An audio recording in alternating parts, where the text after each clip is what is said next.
سلام كمسك الختام. به نام آن که جان آفرید.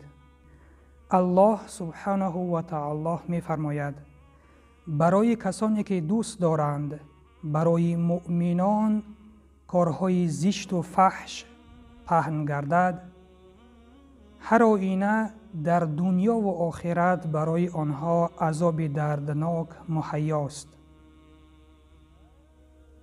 خداوند در این آیت هشدار می کند برای شخصانی که تنها دوست داشتند که در بین مسلمان ها کارهای زشت و فحش پهن گردد، خداوند برای آنها وعده می دهد که عذاب این دنیا و آخرت برای آنها مهیاست.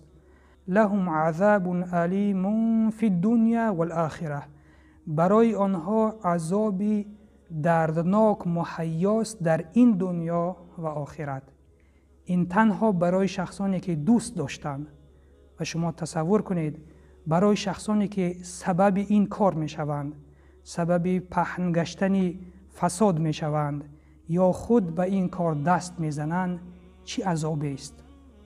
اگر برای شخصانی که تنها دوست داشتن این عذاب دردناک باشد در این دنیا و آخرت، پس تصور کنید برای شخصانی که سبب این کار شدند و خود به این کار دست زدن چی عذابی باشد.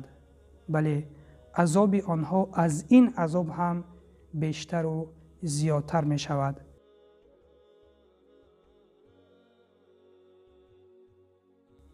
پس برادر و خواهر ایمانیم، یک بار به خود سوال بکن که آیا این آیت برای تو نیست؟ آیا این آیت درباره کارهای تو نازل نشده است؟